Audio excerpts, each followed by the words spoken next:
আসসালামু আলাইকুম, আমি নাইম দক্ষিণ কোরিয়া থেকে সবাইকে স্বাগত জানাচ্ছি আমার ইউটিউব চ্যানেল নাইমিলিতে। যদি চ্যানেলটা ভালো লাগে তাহলে সাবস্ক্রাইব করে পাশে থাকা বেল আইকনটা ক্লিক করে রাখুন। আর যদি ভালো না লাগে তাহলে দেখতে থাকুন, দেখতে দেখতে ভালো লাগা ভালোবাসা হয়ে যাবে ইনশাল্লাহ। তো দর্শক, গতকালকে থেকে আপনার একটা খবর ফেসবুক এবং সোশ্যাল মিডিয়াতে ছড়াচ্ছে যে করোনা ভাইরাসের প্রাদুর্ভাব শেষ হইতে না হইতেই আরেকটা ভাইরাস নতুন করে সামনে আসছে, সেটার নাম হচ্ছে হান্টা ভাইরাস। তো এটা নিয়ে অনেকে জানতে চাইছেন, আর আমিও আসলে এই ভাইরাসটার সাথে পরিচিত না, যেহেতু আমি এগুলোর ব্যাপারে এতটা আমার আসলে আইডিয়া নেই। তো আমি এটাকে আপনার একটু সার্চ করলাম, তারপর এটার উপর কয়েকটা আর্টিকেল পড়লাম যে আসলে হান্টা ভাইরাসের ব্যাপারটা কতটুকু সত্য বা কতটুকু মিথ্যা।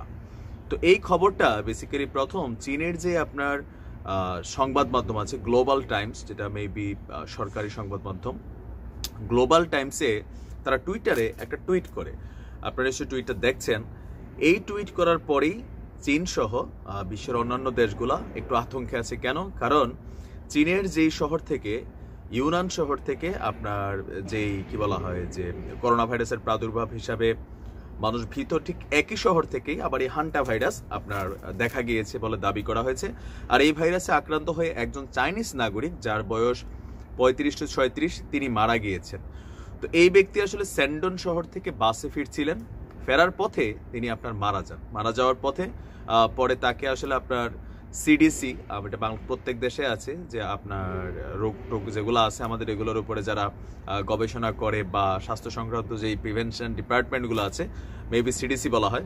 তো তারা ওই মৃত ব্যক্তির দেহকে আপনার পরীক্ষা করেছে। তো পরীক্ষা করার পরে আপনার এই হান্টা ভাইরাসের উপস্থিতি সেখানে দেখা গিয়েছে। তবে এই হান্টা ভাইরাস কিন্তু আসলে করোনা ভাইরাসের মতো নতুন কোনো ভাইরাস নয়, এটা একটা পুরাতন ভাইরাস, এটার সাথে ডাক্তাররা পরিচিত আছে।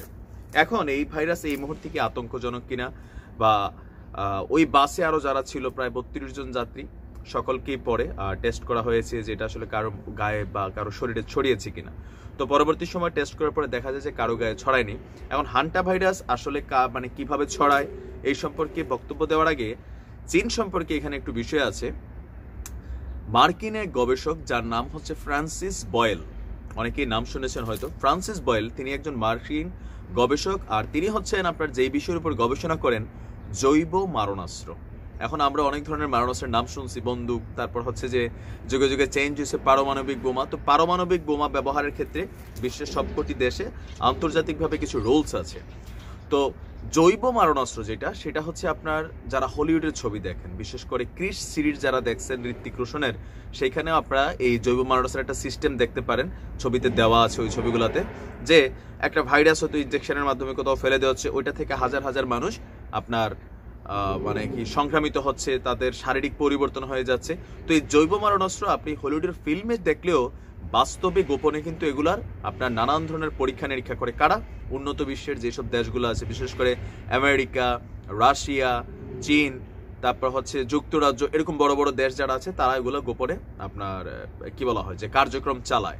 এই করোনা ভাইরাসের ক্ষেত্রেও এই ফ্রান্সিস বয়েলের যে বক্তব্য ছিল সেটা কিন্তু সারা বিশ্বকে আরেকবার নাড়া দিয়েছিল। কেন? যে তিনি বলেছিলেন যে করোনা ভাইরাস যেটা কোভিড-19, বেসিক্যালি এটা চীনের ল্যাবে ইউনানের যেই ইউহান মনে হয়, ইউহানের যে BSL-4, তিনি একটা ল্যাবের নাম সহ বলেছেন যে ওইখানে এই ভাইরাসটার উপরে বেশ কয়েক বছর ধরে চীন আপনার গবেষণা চালাচ্ছিল, আর এটা একটা জৈব মারণাস্ত্র। তো তাদের ল্যাব থেকে তাদের অনিচ্ছাকৃতভাবে আপনার এই ভাইরাসটা আসলে ছড়িয়ে পড়ে যায়। তবে চীনের উদ্দেশ্য ছিল না এমন যে আপনার ভাইরাসটা মানুষের মাঝে ছড়িয়ে দেওয়া, বাট এরপরে যখন এটা ছড়িয়ে পড়ে যায় তখন সেইখান থেকে প্রাথমিকভাবে কয়েকজন মারা যায়। তো চীনের যিনি প্রধানমন্ত্রী আছেন, মার্কিন গবেষক আপনার ফ্রান্সিস বয়েল, তিনি দাবি করেছেন যে এই বিষয়টা আসলে জানতেন।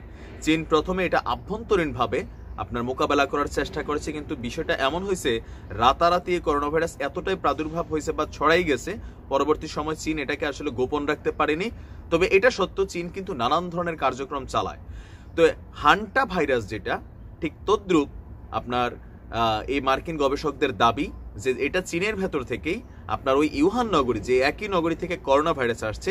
তো অনেক গবেষকদের দাবি যে হান্টা ভাইরাসটা চীনের আসলে একটা জৈব মারণাস্ত্র, যারা দীর্ঘদিন যাবৎ এগুলোর উপরে নানান ধরনের পরীক্ষা নিরীক্ষা চালাচ্ছিল। তো সেইখান থেকে কোনো না কোনোভাবে আবার এই ভাইরাসটা আপনার হয়তো বের হয়ে গেছে। অতীতেও ছিল, এটা নতুন না। ডাক্তারি বিদ্যায় যারা আছে, ডাক্তার মানুষ হয়তো অনেকে এগুলোর নাম জানেন, আমরা নতুন মানুষ আইডিয়ার উপরে কথা বলি বা রিপোর্টের উপরে কথা বলি। এখন এই হান্টা ভাইরাসটা আসলে কিভাবে ছড়ায়, এখানে একটা সুখকর সংবাদ হচ্ছে হান্টা ভাইরাস আপনার আসলে মানুষের মাধ্যমে ছড়ায় না।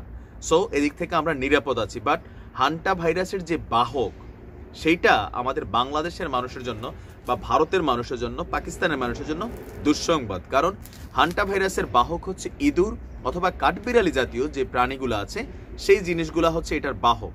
এখন বাংলাদেশে আমার মনে হয় খুব কম ঘরই আছে যেখানে খুঁজলে 2-1টা ইঁদুর পাওয়া যেত না, বাত ইঁদুর পাওয়া যেত না। এই ইঁদুরের মলমূত্র থেকে, বিষ্ঠা বা লালা থেকে এটা আসলে ছড়ায়। এখন হান্টা ভাইরাস হইলে আসলে লক্ষণগুলো কি থাকবে সেটা সম্পর্কে একটু আমরা জেনে নিই।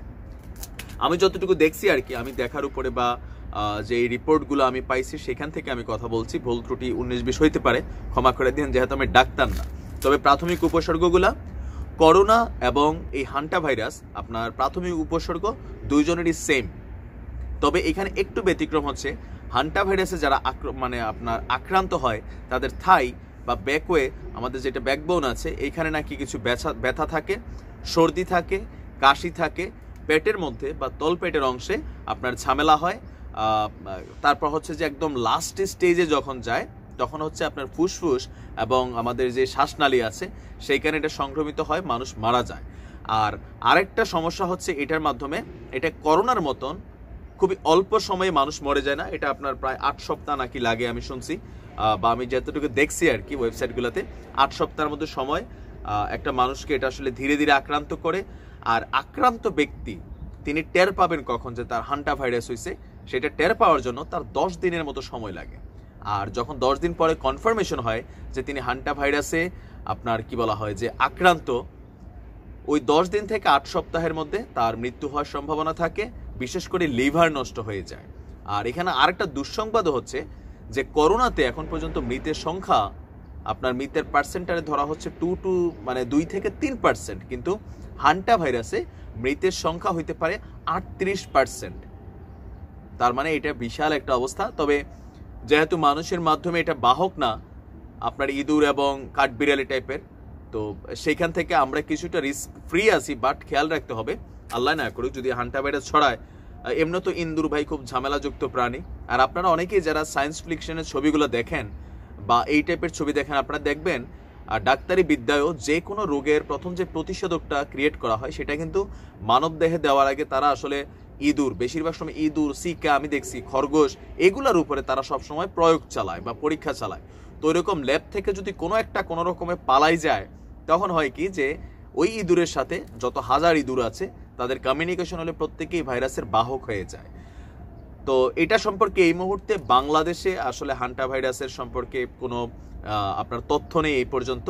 তবে চীনের সরকার তারা এটা চেষ্টা করছে যাতে এটার সামনের দিকে না ছড়ায়। একজন ব্যক্তি যিনি মারা গিয়েছেন, আরো 32 জনকে তারা টেস্ট করে কনফার্মেশন করেছেন যে বাকিরা আসলে হান্টা ভাইরাস ফ্রি আছেন। তো যাবার আগে একদম লাস্ট মুহূর্তে ভিডিওর আগে সবার উদ্দেশ্যে আবারও বলি, যেহেতু এই প্রাণীগুলো থেকে আপনার রোগ শোক ছড়াচ্ছে নানান ধরনের, চীন ভাই বাদুর খায়, তারপর হচ্ছে আপনার চীন খায় না এমন কোনো জিনিস নাই। সায়েন্টিফিক ভাষায়, সায়েন্সের ভাষায় আপনার তেলাপোকারে বলা হয় সর্বভুক প্রাণী, কারণ তেলাপোকা সব খায়, তেলাপোকা খায় না এমন কিছু নাই। তো চীনের মানুষরাও হচ্ছে এক ধরনের সর্বভুক প্রাণী। যারা চীন ট্রাভেল করছেন, আমি চীন ট্রাভেল করছি বেশ কয়েকবার, তো ওইখানের যে বাজার আছে সেখানে খায় না এমন কোনো জিনিস নেই। আর ইউহান যেই শহর বলা হয় যেখান থেকে আসলে আপনার এই ভাইরাসের উৎপত্তি, সেই এলাকাতে সামুদ্রিক প্রাণী থেকে শুরু করে সকল প্রাণী, কীট পতঙ্গ, বিচ্ছু, কেচ্চা, সাপ, ব্যাং, কুত্তা, হ্যাঁ মানে আমাদের কুমিল্লার ভাষা বলতেছি আর কি, সকল প্রাণী আসলে তারা খায়। আর যার কারণে দেখা গেছে নানান ধরনের ঝামেলাগুলো চীন থেকে গজায়। এরপরেও চাইনিজগো হোশ নাই, তারা তাদের কার্যক্রম চালাইয়াই যাচ্ছে। তো যাবার আগে আবারও করোনা সম্পর্কে প্রতিনিয়ত প্রত্যেকটা ভিডিওতে এই আপডেটটা দেওয়ার চেষ্টা করি যে আপনারা করোনার ব্যাপারে আতঙ্কিত কম হওয়ার চেয়ে যেটা বেশি হওয়া দরকার সেটা হচ্ছে যে আপনার সাবধানতা অবলম্বন করবেন, নাম্বার 1। নাম্বার 2, বাহিরে গেলে যে M95 যেই মাস্ক আছে, যারা করোনা ভাইরাসে আক্রান্ত সন্দেহ আছেন তারা ইউজ করবেন। নিয়মিত হাত ধোবেন। হ্যান্ড স্যানিটাইজার বাজারে অ্যাভেলেবেল না থাকলে বাসায় বানিয়ে ইউজ করবেন।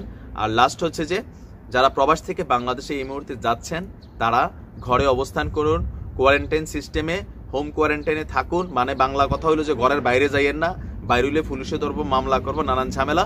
দেশকে ভালোবাসুন, সুস্থ থাকুন, আল্লাহ সবাইকে হেফাজতে রাখুক। আসসালামু আলাইকুম।